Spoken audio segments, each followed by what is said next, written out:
Good evening. It's Tipsy Tuesday. Who's ready for Tipsy Tuesday? What's it called when you do the chicky? Look how pretty! A fun weekly show where we grab our favorite drink. Salud! Diana! I see, it's nice. We take our bras off. Somebody just wrote chicken. And we laugh at people from around the world. Yeah, I want some cheese and crackers. Of course I do. Sometimes we even have guests. So put your jammies on. It's time for Tipsy Tuesday.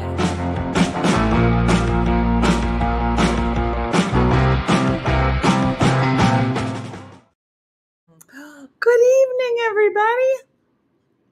Is everybody still eating leftovers from Easter? Who are we? Good evening, everybody. Welcome to Tipsy Tuesday. Girl, it's Tuesday. I'm exhausted. If you're new here, welcome. Tipsy Tuesday is where we feel like we're exhausted like it's a Friday. But guess what? It's only Tuesday. Is everybody still eating leftovers? Because I still feel like I'm shoving ham in my mouth. My whole body's swollen. I can't stop eating it, and I'm eating cornbread. Praise Jesus. All right. I know. Perpetual ham bloat, Lorene. That's how I'm living. We just ate the last of our leftovers.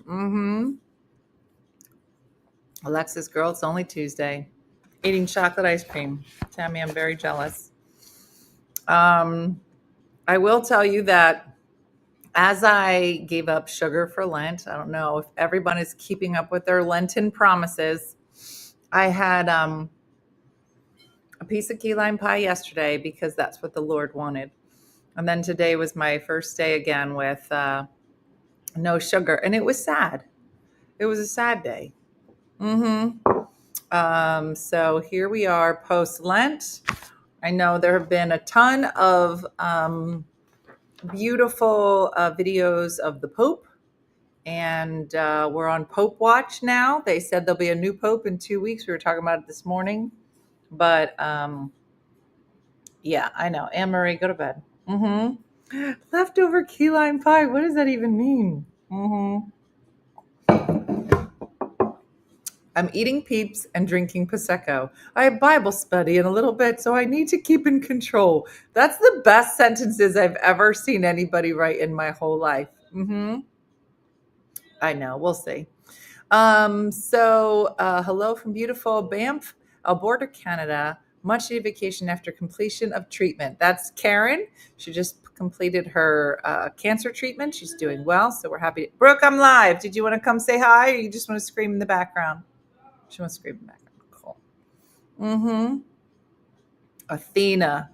Athena is officially the best daughter in the world, taking care of her parents, her mom specifically. So kudos to all those people taking care of their parents and kids and grandkids and everybody else. But Tipsy Tuesday is a night where we take care of ourselves, and hopefully you can step away from all the things that make you crazy and have about an hour to yourself to just laugh and meet some fun people and have a nice drink and take a breath, because tomorrow is Wednesday and that means it's the middle of the week. Sorry to bring that up, but it's not over. All right, Brooke, are you done talking while I'm talking? I don't think they want to go with you. Okay.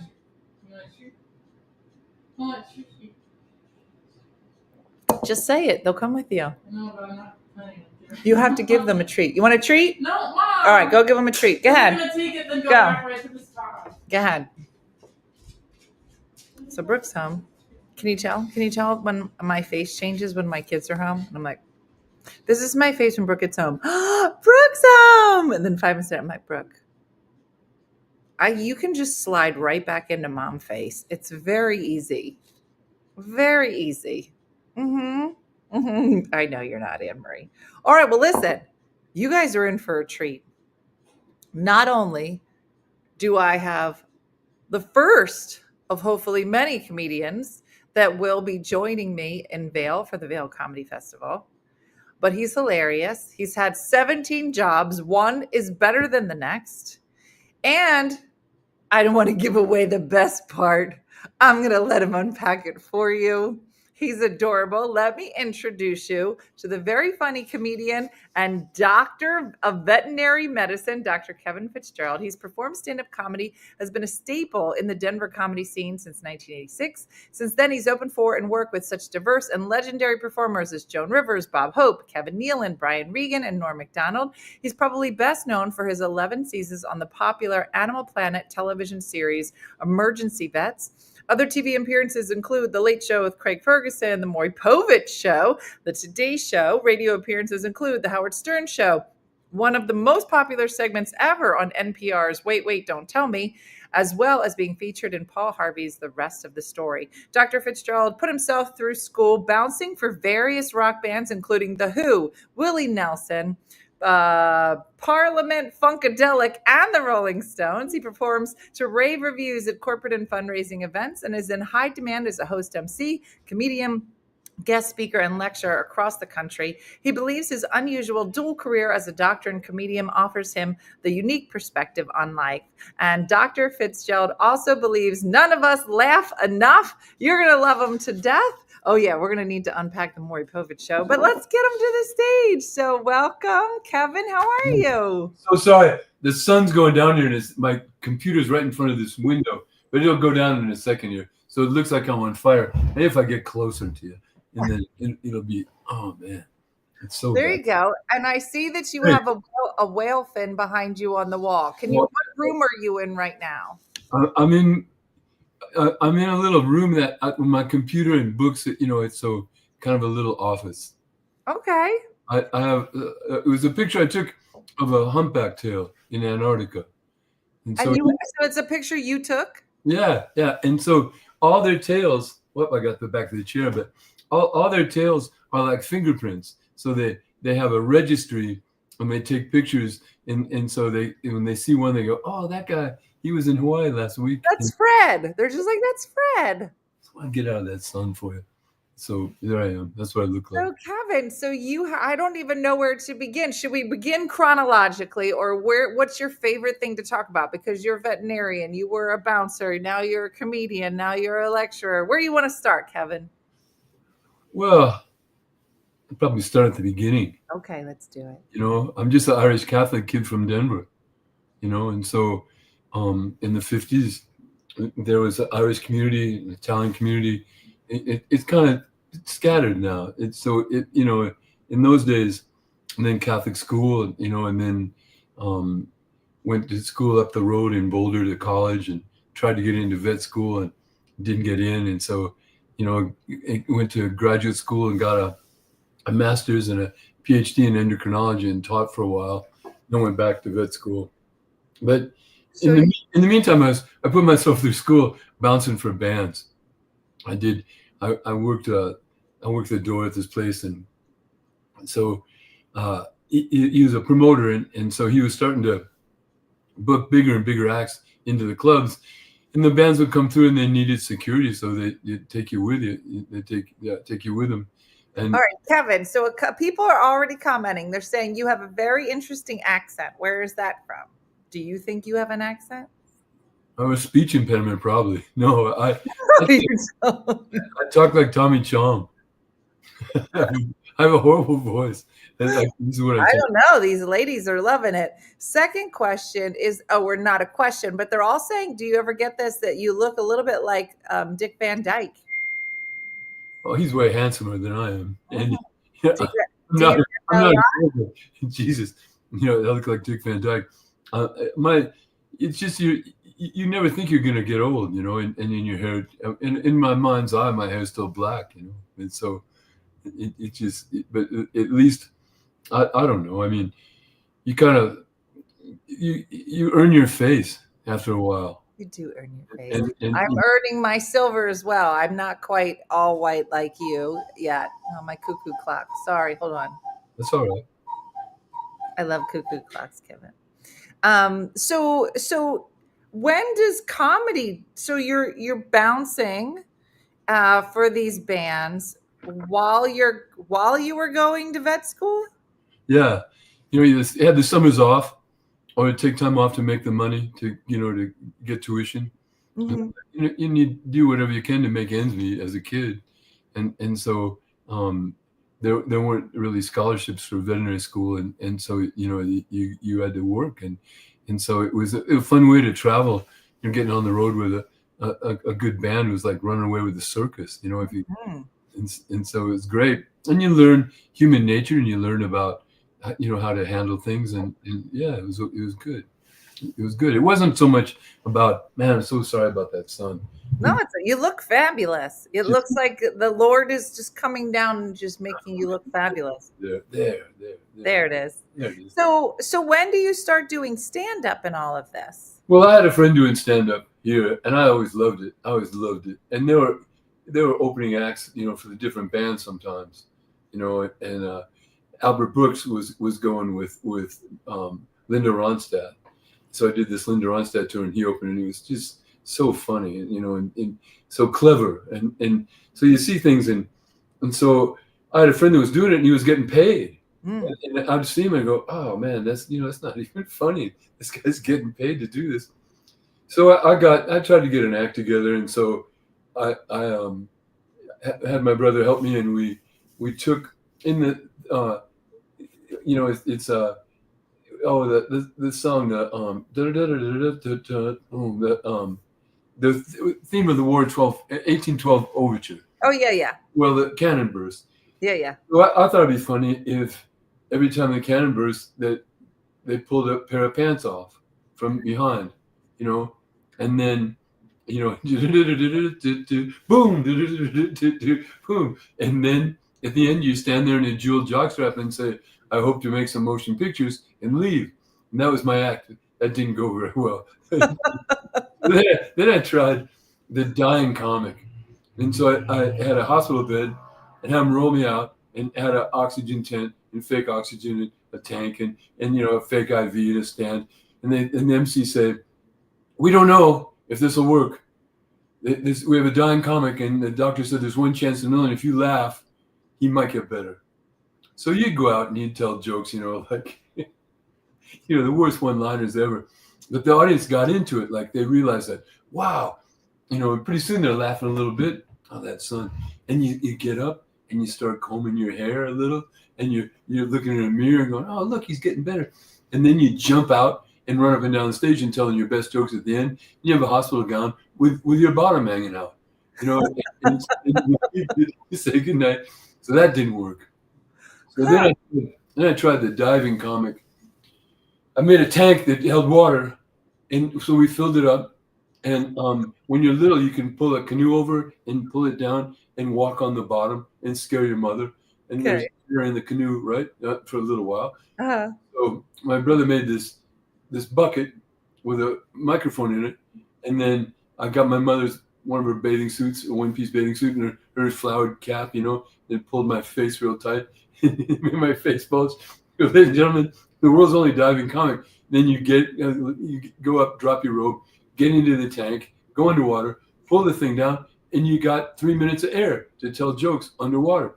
And that didn't work. The audience didn't work. So then I tried the frogs of power. I got these frogs, and I would do different tricks with the frogs, but I don't know. They got tired. The frogs aren't really into entertainment, and they weren't really committed to it.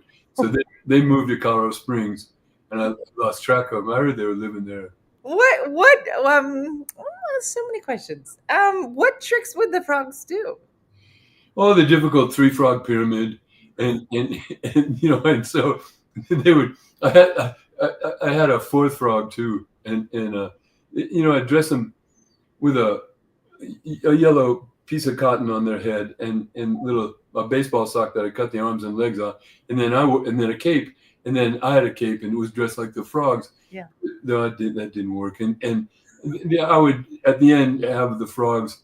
I'd say, now if you count back from 4, the frogs will find this walnut under this bar napkin, this simple bar napkin. And so you put the frogs on, and they wouldn't even try to find the walnut, you know. But none of that works. And then I just started doing real stand-up. But in the beginning, you hope that, you know, what could happen. You know, I don't know.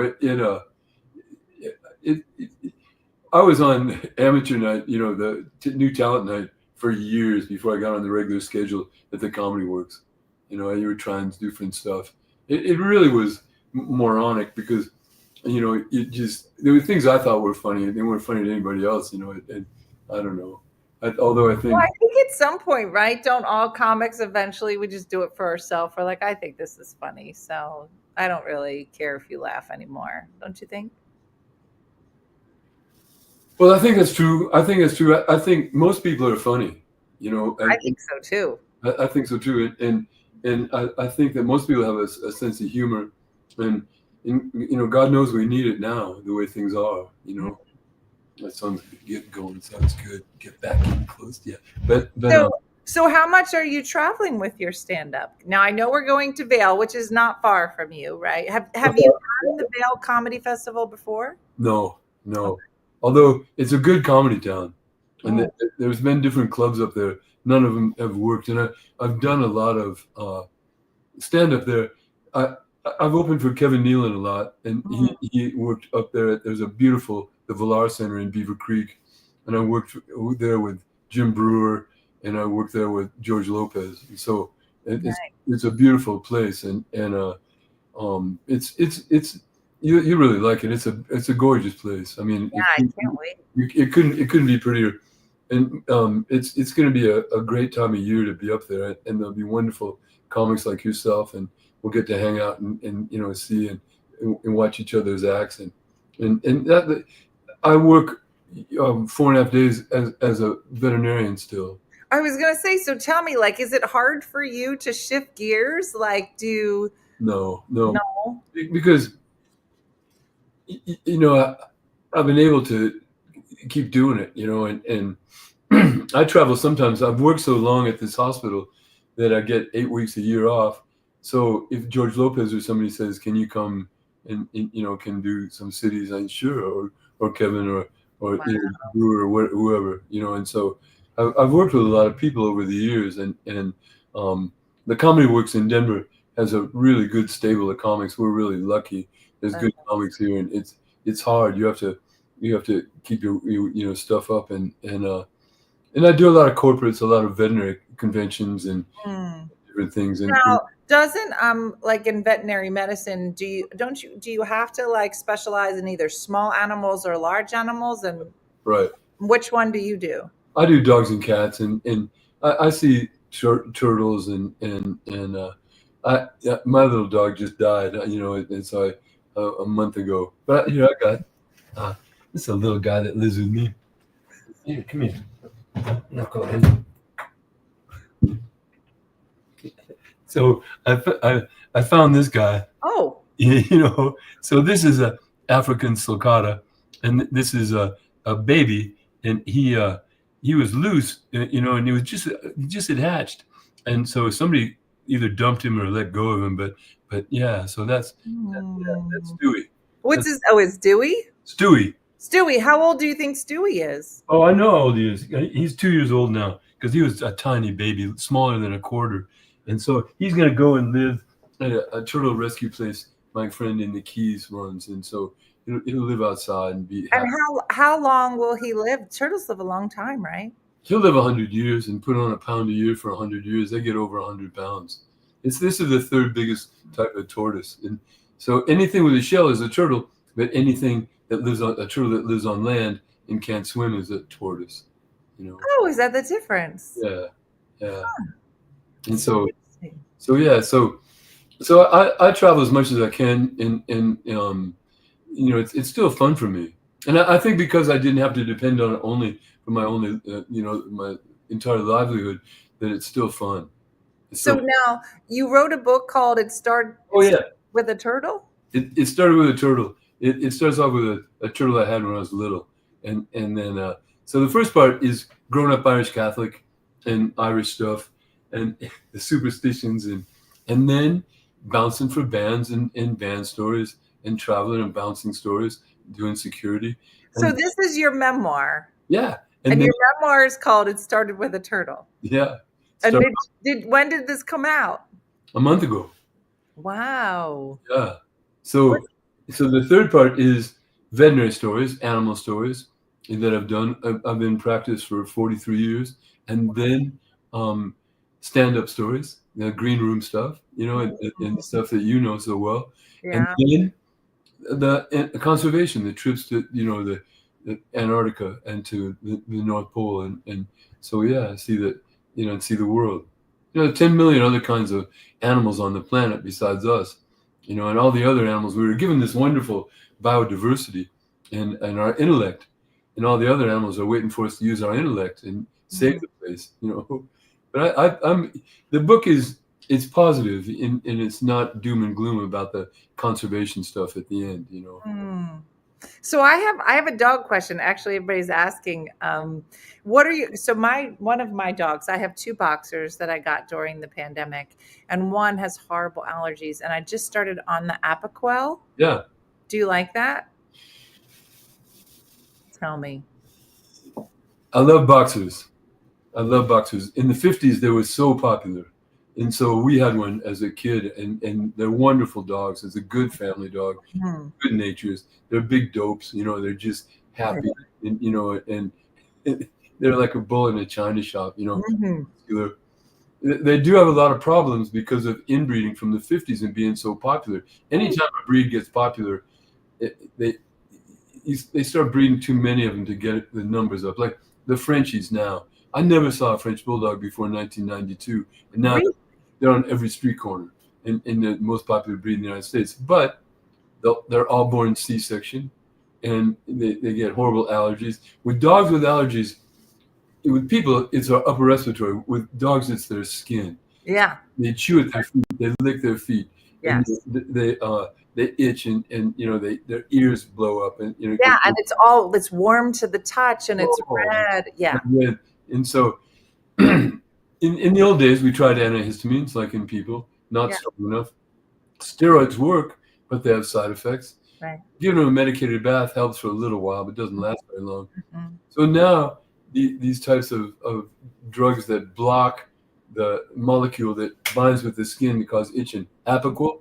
The problem with Apical, though, is you have to give it daily. And it's not cheap. No. And then there's Cytoint, which is called Caddy, canine, the atopic dermatitis injections, and so those last about a month.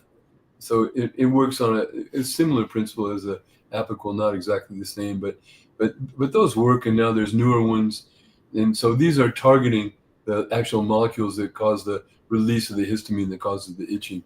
But they're miserable, But boxers are great dogs, I love them. I get a lot of skin issues though. And so they itch so much that they get a secondary bacterial infection sometimes. Yeah, that's what she was getting. Yeah. So are you a fan of the Apical or the Cytoint? Because I use both of them. And some dogs do well on Apical, some do well in Cytoint, some do better on neither. And you have to, and with allergies, dogs can be allergic to anything we can be allergic to. So, and it can be seasonal. So pollen, it might be a food allergy. Yeah, I changed all of her food to like the sensitive stomach and the thing and all of it. Yeah. So and try that. So we have a dermatologist at our place, and he does a skin test where it does a patch, does 60 different allergens, and so and then it doesn't find all of them. And we had a dog today that was we had a dog. There we go. What? Can you hear that? No.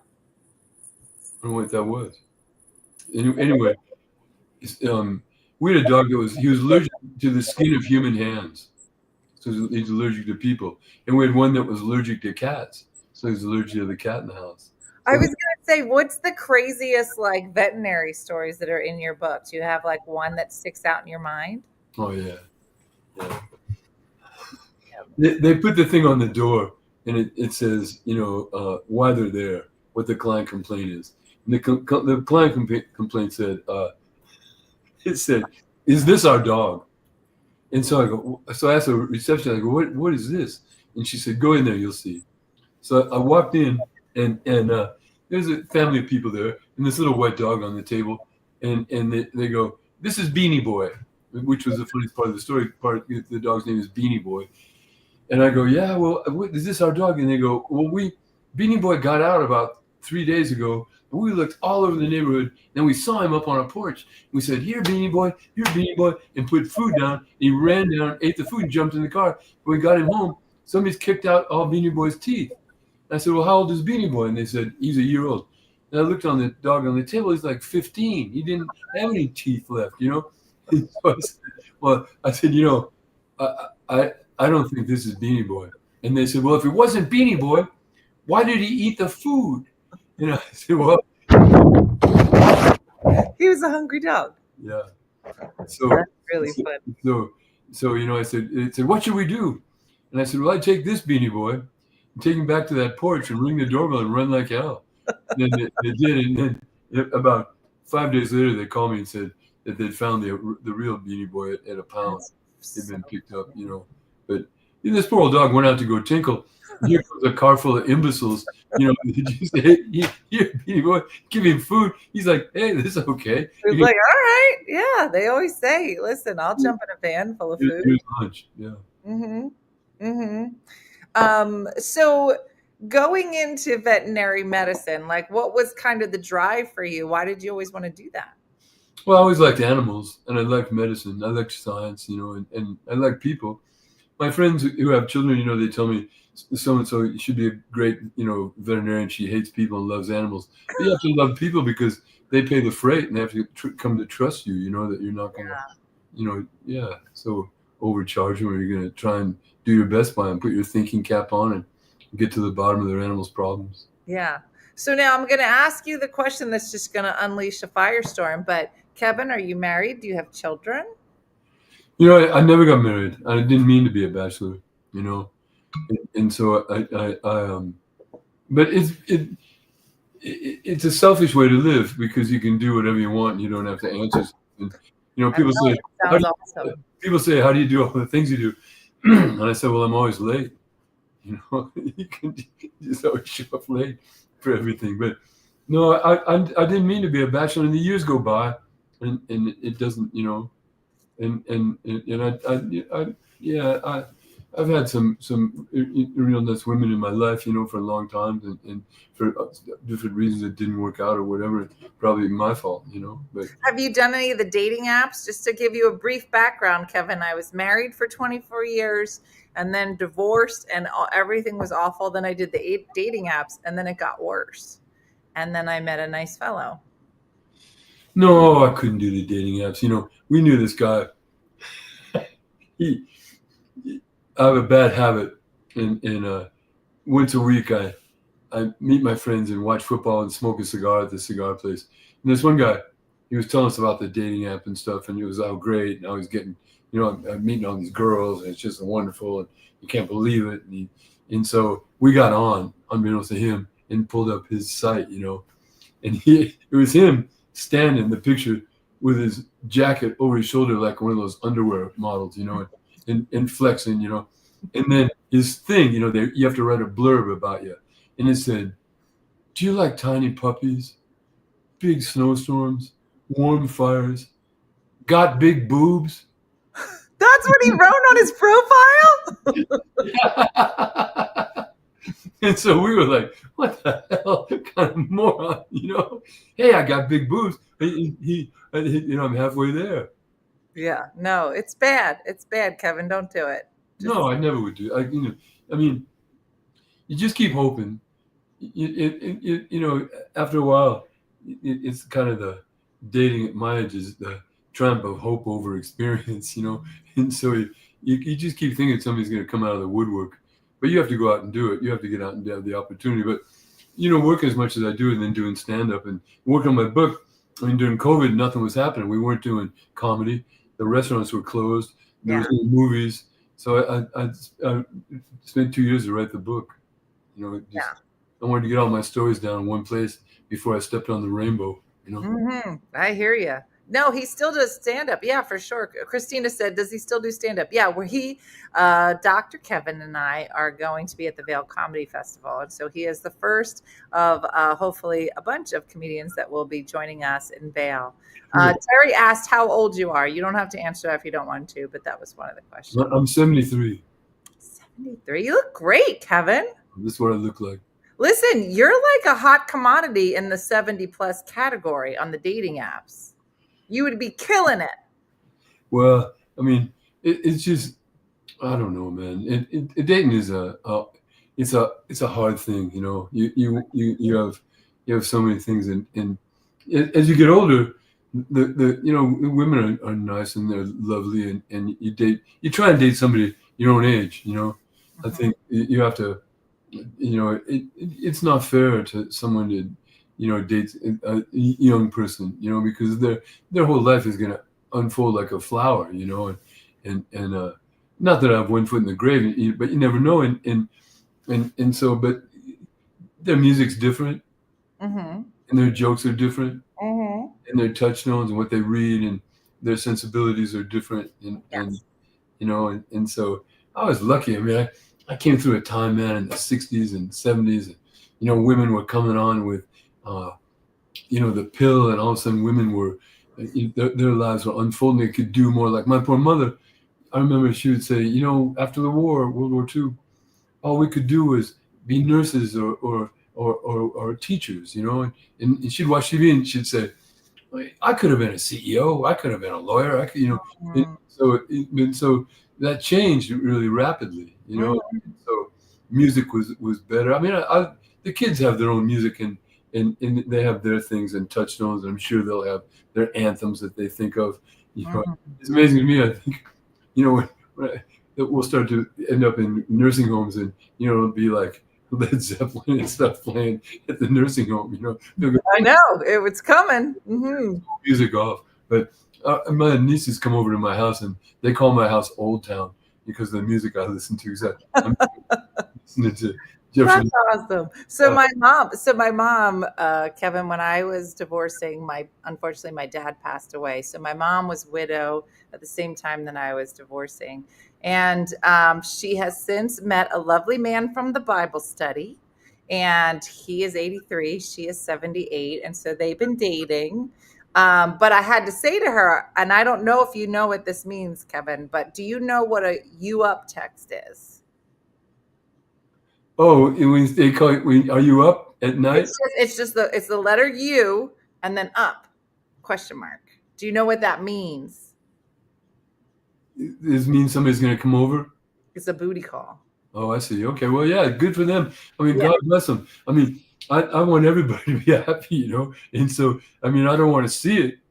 These old people, you know, and you dried up old hulks, you know, they might start a fire if they're rubbing too hard, you know? And so, but God love them, you know? I mean, our bodies are, I mean, oh, man, who doesn't like to be touched, you know? I mean, so, God love them, you know? Well, so I said to my mom, I had to explain to her what a booty call was, and then explain to her what a "you up" text. And I said, you know, in your age bracket, you know, like, do you have like a "you up" version? And she said, well, no, but when I'm out with Joe, I'll say to him, what time's your bedtime? So that's basically a booty call for your age group. I just want to, I mean, I know you're not on the dating apps, but if a lady ever comes up to you and says, hey, what's your bedtime? That's a booty call. I just, man, I think I read a thing. My New England Journal of Medicine said that the biggest new group of venereal diseases are in nursing homes. That's right. These people are banging like crazy, you know, and so I mean, God love them, you know. I mean, yeah, I think, yeah. Why not? I mean, why not? I mean, nobody's getting pregnant. No. Yeah, aging's funny. You know, I think the hardest thing about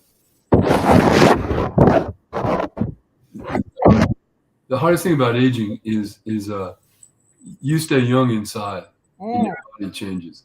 So you think of yourself as just this young dude, and you know, I'm invisible to most people. You know, I don't think so. No. I mean, I was at this restaurant the other day, and these young girls were talking, and they had these white teeth and tan bodies, and and 20-somethings, and they were talking and laughing, and they came over and said, "Oh, sir," and I thought, "Oh, cool, they're going to talk to me." Or they recognized me from comedy. They said, "Would you take our picture?" And so, oh, sure, I'd love to take your picture. Mhm. But you know what? I mean, oh man, don't feel sorry for me, because I mean, I traveled with the Rolling Stones. I mean, Yeah, so tell me about that time. Like, I mean, it was the Who, the Rolling Stones. Like, how does that happen? Is that just from this club that they would come through? no, the promoter was blossomed out from just working at a club to doing national tours and booking tours, and so, and then if you get on with a good band, and then there was a company that I worked for that would put people on the road, and then it just grew and grew, and so once you had a reputation for getting the work done and not being a drug addict, or being responsible,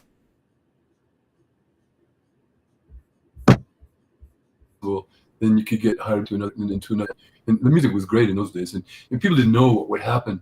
The recording companies, the record companies, didn't realize such a market, the young people, for records. There'd been the Bobby Soxers with my mother and stuff, but all of a sudden these baby boomer children were, like, there used to be bubble drummers, but now it's on FM radio, and these cool songs being played, and then these bands coming through to push the record. It'd be a tour to push that new record, and so they needed somebody to figure out how to get them from the airport to the venue, or from the airport to the hotel, from the hotel to hire the police in that town. It became a real business and a real science, and in the very beginning, with so much chunks, we didn't know what would happen, and then by the time I started, the time I stopped doing it, after I graduated from veterinary school, it had become such a business, such a big business. And Yeah. and the tourists now, I mean, they're huge and make so much money. And so how did you make then the jump to television with Emergency Vet? How did that all come about? Well, we knew that Animal Planet was going to spin out a Discovery. The Denver Comics knew. And I had this dear friend, Todd Jordan, is probably the best joke writer I've ever met, and we knew, and we had different ideas of different shows, and so the biggest show at the time was on TV was Lifestyles of the Rich and Famous, and so this is 1997, and so we thought of an idea of a show called Pets of the Rich and Famous. And so I was open on the road for Betty White, and so that must have been awesome. she did tours for the Morris Animal Foundation. She's a big animal advocate. Yeah, she was. You're right. Yeah, and so nice, So I wanted her to interview famous people about their pets, and I was on the airplane sitting next to her, and I said, "I got this idea. You can interview different people about different famous people that about their animals." And so I pitched it, and and the woman that was in charge really liked it, of the new stuff for Discovery, and then they didn't like it. Then this other group with this wonderful guy here that had done different shows and won an Emmy. He had an idea for an animal emergency show. Mm-hmm. So he came and pitched it to us, and then we pitched it about our place. I work at a 24-hour place that's open 24 hours. It has an emergency room, and then specialists are there, and then people like myself, general practitioners. So we see, it's an amazing place. I'm so thankful for those 24-hour clinics, because things happen in the middle of the night with just crazy stuff, and you don't know how many times people show up to those 24-hour clinics just desperate for help. So that's amazing. So who are, it sounds like, you've had 9 lives, just kind of as you have progressed through life. Who would you say are your biggest comedy influences? Like, I know you kind of started, through these clubs and watching other people, but how would you describe your stand-up? And I know, so hopefully Michelle will put some links in so people can find you, and some of the clips, because your dry bar special is so funny. But how would you describe your stand-up, and who were your influences? Well, the danger of the young comic is you watch people and then you start doing your jokes in their voice. Yeah. So you kind of have to find your own voice and become yourself. Yeah. But I mean, there's so many funny people I like, and you know, I mean, Jake Johansson coming through, and you know, Jake's so funny, and you know, on Letterman 59 times, and David Tell. I mean, you know, Kathleen Madigan. I love that. A ton. I mean, I mean, there's some weird noise here. It's like I'm getting it like a. Are you getting the feedback? Everybody's saying it, but I'm not touching anything, so I don't know why it's doing it. It's coming through this one little speaker here, but I don't know why. Is it bad? Do you want to go? No. I can keep going if it's not too bad for the audience, you know. I don't hear it, but I know some other people are. But I'm not touching anything. Yeah. It's only when I talk. So it's only when I talk. It's weird. You know, what's it doing it at the beginning? Yeah, I don't know. Okay, that's okay. We can keep going. Only now. They're saying only every now and again it's feedback. Okay. No, my phone is on the floor. It's not near the computer. They said you sound like Keanu Reeves in Breakpoint. I just got one of those voices, but it's an awful voice. It's lovely. The ladies are loving it. Well, they're easily amused, you know, if they like that. But so I you know, Keith Richards said something one time. They said, "Who's the best band in the world?" And he said, "Whoever's playing live tonight." And I think that about comedy. I mean, who's the best comic in the world? I go, whoever's right there on stage. Yeah. You know, I mean, touching the audience. You know, and so I think comedy is. It's like getting shot out of a cannon. You know, it's such a rush, and it's such a strange medium to tell people what you do. If somebody came from another planet and said, "What do you do?" You with your voice, you make 200 people laugh every 20 seconds. You know, I mean, yeah, I don't know what that is. They're saying that they don't. They said it's just a little bit. It doesn't sound horrible. Okay, good. So it might be worse to you. Oh, Jody just said you have a Sam Elliott vibe. You know who he is, Kevin? Well, Sam Elliott, everybody knows Sam Elliott. Yeah, he's the sexiest man alive. He's married to Kathleen Ross. I don't know who that is. Because you're a baby girl. So she was so beautiful, and she was in Butch Cassidy and the Sundance Kid, and she was Paul Newman's girlfriend in the movie. And then Sam Elliott married her, and they've been married the whole time. Really? Oh man! So they must be nice people, you know. Yeah, no. So listen. They're saying you got a Sam Elliott vibe about you. Well, I wish I did, man. He seems like a nice man. Mm-hmm. Seems like a nice man. So go ahead. What were you saying? Well, comedy-wise, you work with people, and you see the person that I saw that worked the hardest was with new jokes and stuff. I opened for Joan Rivers for a few times, a couple summers, and traveled with her a little. And she worked so hard on her jokes. I mean, it was just, what do you think? Could this be a joke? You know, and her things were usually right on the money. It's fun to see what works and what doesn't. You know, and to yeah, it's great. Yeah. The best advice anybody ever gave me, and several people have told me the same thing, is that try a new joke every time you do it.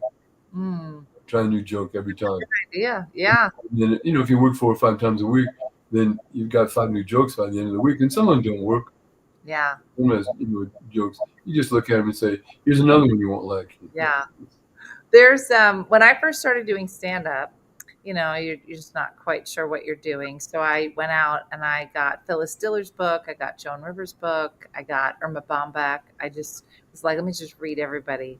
And Joan Rivers was so interesting, her book, because she was talking about how when she started doing stand-up, there were no women in comedy clubs. They wouldn't play her. So she had to play strip clubs. And so she would go on in between the strip Dancers, the girls, the dancing girls. And her, I think her original name, her birth name is like Joan Walensky or something. And her manager at the time was like, you're not going to get anywhere with a name like Joan Walensky. We need to get you a better name. And I was thinking, oh, this must be where Joan Rivers came from.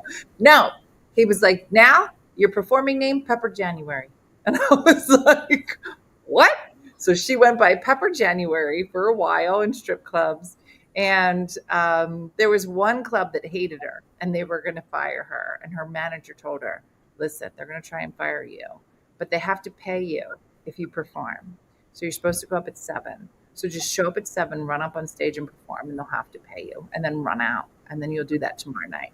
And they're just these stories that are just so awesome. And you just think, like you were saying, like even in stand-up, from when Joan Rivers starts until now, how different, and the opportunities that women have. And well, I think people there was a really big myth that women weren't funny. Yeah. Biologically weren't funny. Mm-hmm. And that men had to be funny and to get along with each other and tell jokes so they ingratiate themselves, because they go and kill the bison, or they were going to put up a barn or something. Mm-hmm. But I think, man, in Colorado there are so many of the people that I work with of really funny female comics. Yeah, and no, there's great comics that are nationally. Madigan and Bamford and I love Maria, I love Kathleen. Yeah. Melissa the. Are they Denver based, the two of them? Who's that? Are both of them Denver based? Who did you say? I was talking. Kathleen and Maria Bamford. No, but they come through and I've worked with them and love them, and Jackie Cashin. There's so many, and a lot of them are just really veteran comics, have been doing it for years. Yeah. And really have a following and have a tremendous act, and so it's addicting. Comedy is very addictive. Mm-hmm. I think if you for some reason with a pandemic and we weren't doing it, we were doing things like this. We were doing online stuff, and it can't. It's funny when it's a low ceiling and the laughs are bouncing off the ceiling. It's contagious. And you're doing your job when you make you're making a black guy and a white guy sitting next to each other, and they're both laughing. Well, it's always interesting to me that I have a lot of friends that live in New York City. I'm just outside of Philadelphia. And I always say to them, like, do you go to clubs in the city? And they say no.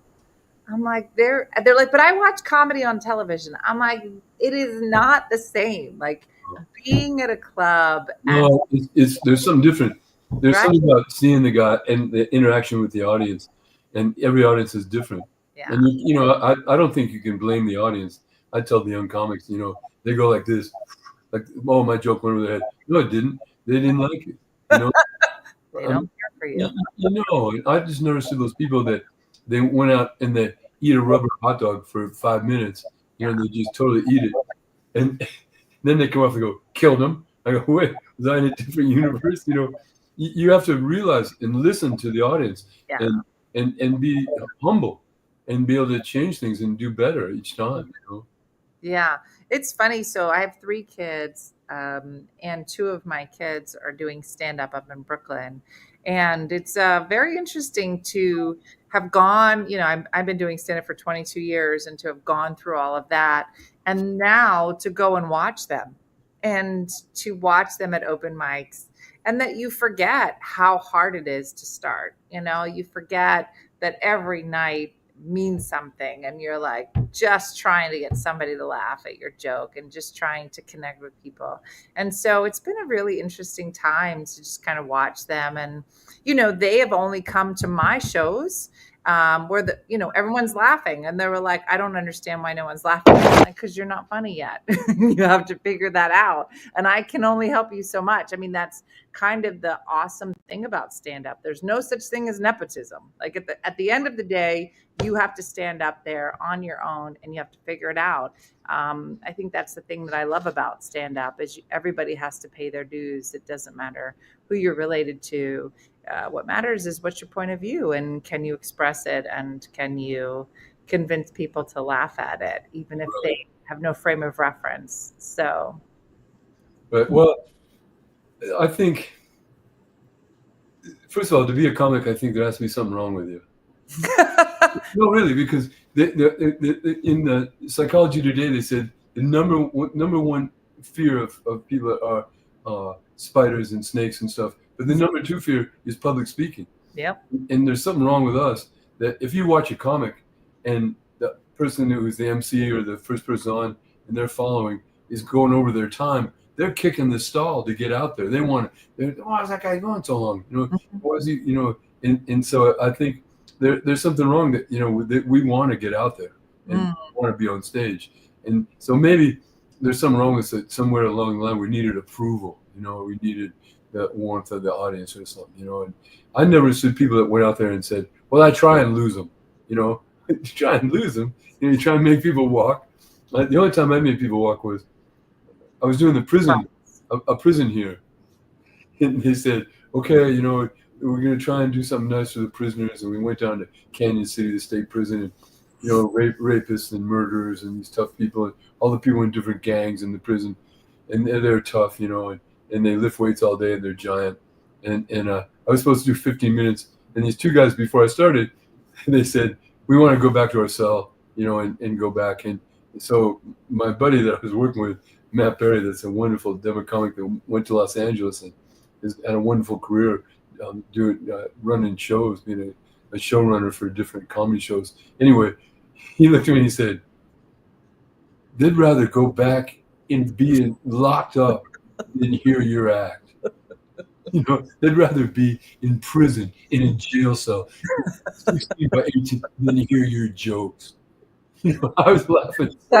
It's sad, but true. How many of us have had that experience? They'd rather, and I don't know. I mean, hecklers and different heckler things are, I just, you have to learn. You have to learn how to deal with it or to not deal with it. Just let it go over your head and keep going. And, but sometimes you have to do something to say, a woman's got a real annoying voice and yell and stuff. And you go, can I borrow your voice to grate cheese? She got a grating voice. My friend Missy is a comedian as well. And she was working at like nursing homes. They'll call and they'll be like, hey, we need some funny comedians.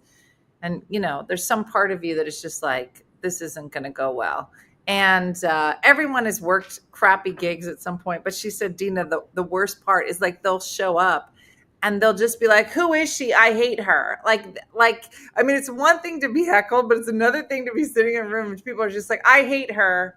Can I go back to my room? And you're just like, okay, that's fair. You could just, okay. No, that's right. It's like, this is not television. I can hear you. I can hear everything. Or they're talking and they're not listening and they're right in the front row. Or Yep. and you wonder, what the hell? Why'd you come here? Why'd you pay all this money? Or, they're so drunk or that, yeah, I hate her. Can I go back? Can I go back to my room? I was working at this place. It was a supper club. And I was up there and the woman said, can you get me some mustard? I was right in the middle of a joke, and I look like your waiter, and then you can, I'm not a big fan of crowd work. I'd rather see a guy or a woman have material. Mm-hmm. And some people do it beautifully and they're spur of the moment. But for most people, I think our job is to make it look spontaneous and spur of the moment. Mm-hmm. But really, it's great stuff that you've got and you've worked on and like taking a stone and smoothing it, until just keep it, get it as smooth as you can. But it's a long race. It's a long race, and it's I've got 3 chapters in my book about comedy and the philosophy of humor and what I think, and how other animals do other animals laugh, and so it's and then how comedy started with the Jewish in people in medieval Europe that would go from they would go from town to town and tell stories at weddings and be hired at weddings and funerals, and then in different cultures and nationalities have different histories of comedy. The black comics, there was the Chitlin circuit in the United States where they'd be in vaudeville, so they had their own circuit, and they came up, and so black people have a long history of comedy, and with the black crowd, I've opened for Sinbad a lot, and you have to be funny. You can't, you got to deliver, Well, when you watch the old Showtime, I don't even know if they still have Showtime at the Apollo, but they were no joke. Like, they were just like, we hate you, we're gonna boo you, and we're gonna hate everything about you. And so it's very interesting to watch it. I mean, I think that's kind of the awesome thing about it. I mean, you mentioned earlier about women. I remember I was in a car with 2 other comics, and we were all in the same car, and we were lost in Pennsylvania in the middle of nowhere. And so we show up late, and literally, those gigs, Kevin, where it's the middle of nowhere, and literally the entire town is at the gig. Like, there's nothing to do in the town. Nice to do, yeah. Yeah. And so we show up, and we're apologizing that we're all late. Like, literally the whole show is late. So they're very kind. We're getting out of the car, and it's myself and 2 guys. And we're kind of grabbing our stuff and trying to run in. And this guy runs over to me, and he was like, okay, I'm about to bring you up. What's your intro? I go, oh no, I'm the headliner. You need to check with Mark. He's going to be opening. And he looked at Mark and he goes, okay, so how should I introduce you? And I said, you need to check with the guy, because he just assumed. And he wouldn't stop. And I just walked away. I was like, Mark, you're going to need to talk to him, because I need him to get away from me. But it was just, you come across so many different things, and I get it. But, you're just like, let me just do my job, and let me just, I guess. Well, I think funny. For me, the secret about comedy is the audience is on your side. They want you to be funny. They don't want to see somebody drown in slow motion and be up there and tread water and go under for the 3rd time. They want you to deliver. They want you to be funny. They want you to make them laugh. They've had a hard day. Yeah. Some days are harder than others.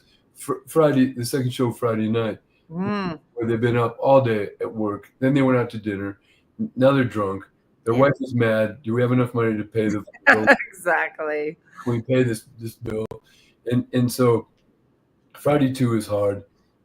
Yeah. There's sweet shows, like Saturday nights are great. Day night and in different clubs.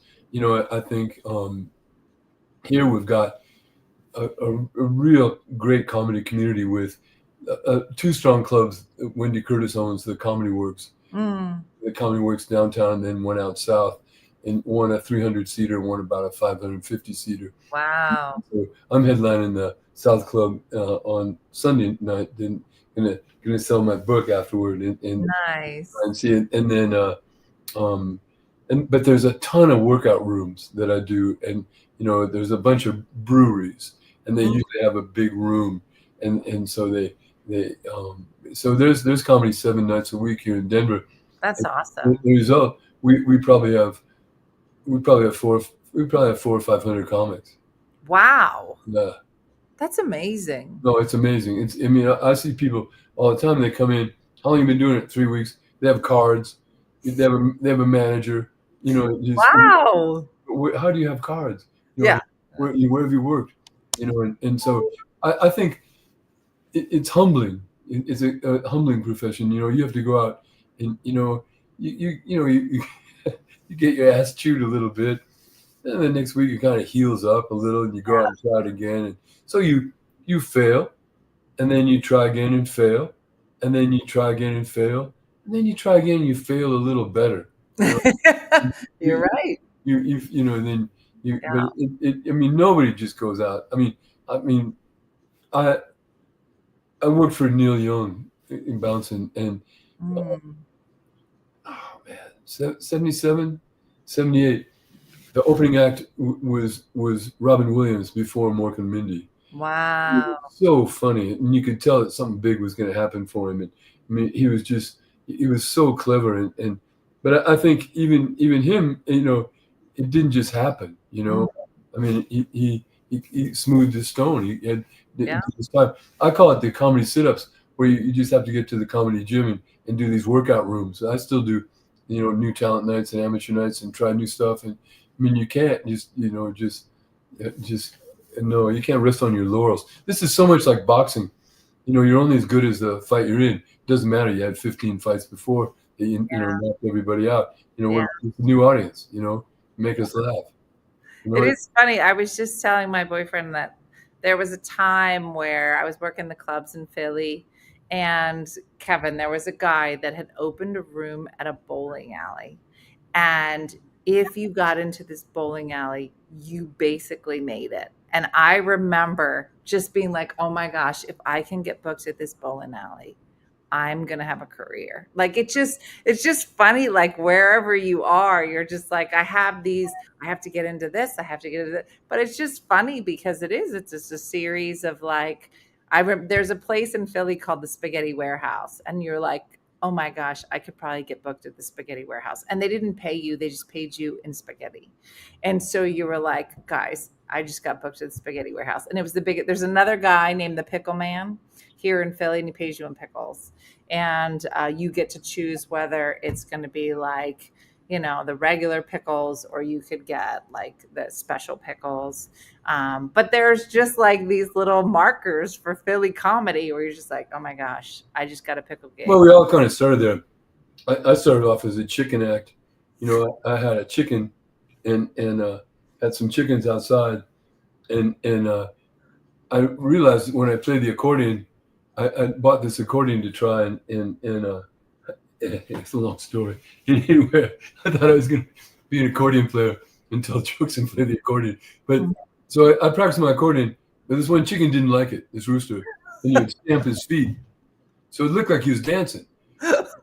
I would take tinsel and staple a couple of pieces of tinsel to his feathers so it didn't hurt him, and move his arms, and the tinsel would move. It looked like fringes.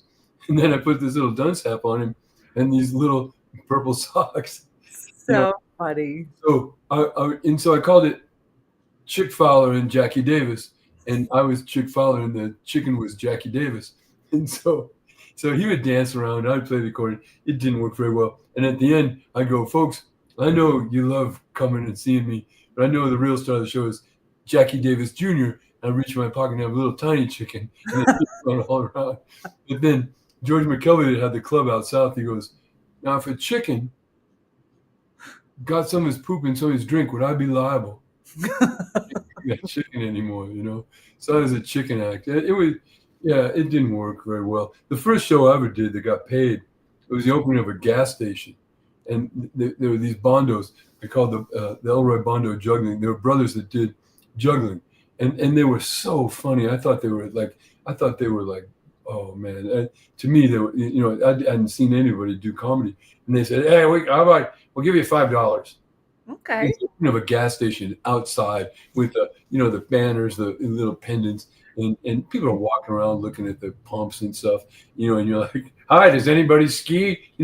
Nobody's listening to you, and he goes, oh, you did great. And another time I worked with him, Wendy used to have a room up in Central City at the gambling places, the casinos up there, and it was up above, and there was one guy, but when I first started, I was the MC, and then they were going to come on, they were jugglers. The owner said, okay, well, listen, start doing it, and the people hear your voice, and they'll come in. So I'm doing comedy to these empty chairs, it was like some kind of mind experiment, So So then this guy came in, one guy, and he sat down, and another guy came in on the other side with a girl. So now there are three people. I'm doing my jokes, and so the guy with the girl somehow decided that the guy across the room was looking at his girlfriend. Oh. So he got up and cracked the guy in the head with an ashtray. His head's bleeding, and the girl jumps on the other guy's back, and they're all, and the bouncers come and throw him out. Now there's empty seats again. Going. So the bouncers put their head through the thing and they go, "Keep going, you're killing it." So I think we take ourselves too seriously. I mean, what we're doing is not brain surgery. I mean, we're trying to make people laugh, and there's different styles. There's storytellers. Like now, it seems like everybody's a storyteller. For a while, it was, well, I'm an alternative comic. I'm an alt comic. Yeah. Which to me means you're a not funny comic. Okay. I don't know what your alternate universe is. Tell jokes. You're not allowed to say that, but yes. No, you can't say stuff. No. But you don't ever say anybody's not funny. But if somebody's not humble, if somebody sees that, that gets killed and the audience just eats it and then comes back and says, "Killed him." It's and all you go, was I in another room? Would I not see? You have to be humble and realize when you're eating it. So then there's storytellers, and that I don't like the storytellers so much, because if it's too long a story, it goes on for one punchline at the end. Unless it's got funny stuff all the way up, are good at. But no, I came up through a really strict system at the Comedy Works where you only had 3 minutes on amateur night. Yeah. I did one-liners, so I could get as many in my 3 minutes, Yeah. and make people laugh. So I tell a lot of jokes per time. That's awesome. Well, Kevin, listen, everybody's saying I could listen to him forever. You have so many great stories. Do yourself a favor, follow Kevin. Are you on Instagram, Kevin? No, I don't know what that is. I'm old. I'm on Facebook, but I mean, Facebook. Yeah, you see me on Facebook. But no, follow you. I mean, did you change? Did people tell you to change your name? I mean, what a great name for comedy. It's my married name, and I'm conflicted about it because now I'm divorced. I'm like, I don't know, who do I want to be now? But everything I have is under Blizzard, so I don't know what I'm going to do. It's a great name for comedy. I remember people. This woman, she goes, "I want to be your manager." At the very start, when I didn't have any jokes, sure, I'm doing a chicken act, Mm-hmm. and she goes, "I've got a great name for you. What do you want to be?" And you're trying to think up names for yourself, and I thought, early riser, and that didn't work. And then Mel Gibson, not the actor, you tried to, and then Kevin Fitzgerald. I mean, that's your name, It is. It's a good name. So drkevinfitzgerald.com. Michelle just put the link in the comments on Facebook and YouTube. So do yourself a favor. Follow Dr. Kevin, and him and I will be together at the Vail Comedy Festival. It's Memorial Day weekend. I can't wait. It'll be so nice. Thank you so much. I didn't help you very much. You did. You're hilarious. And your stories are great. And thank you so much for being here. I'm looking forward. They should look on Amazon and get my book. There it is. It all started with a turtle. Also with a turtle. It's got great comedy stories, great animal stories, great bouncing stories, and then great stuff about conservation. So yeah. It's well-rounded for sure. You would win. Like if you were in Miss America, you would win because you're smart and you're funny and you're helping people. So you're basically Mr. America. Well, I'd have to wear a Speedo, and I'd have to remember to put the potato in the front. Now go to Bible school. Where are you going after this? Bible class? Sorry, I said that. That's not a very nice joke. Now I really can't wait to meet you in person, Kevin. We're going to take a picture. Everybody's going to want to see it. Yeah. All right, everybody. Well, listen, thanks for watching. Be sure to find Dr. Kevin Fitzgerald at drkevinfitzgerald.com. And you can catch up with us on Memorial Day weekend. We'll be hanging out and hopefully with lots of other comics that we will be introducing you to in the next few weeks. So thanks for watching, everybody. Have a great night and a blessed night. And we'll look forward to seeing you. Thanks, Say bye, everyone. Kevin. Thank you so much.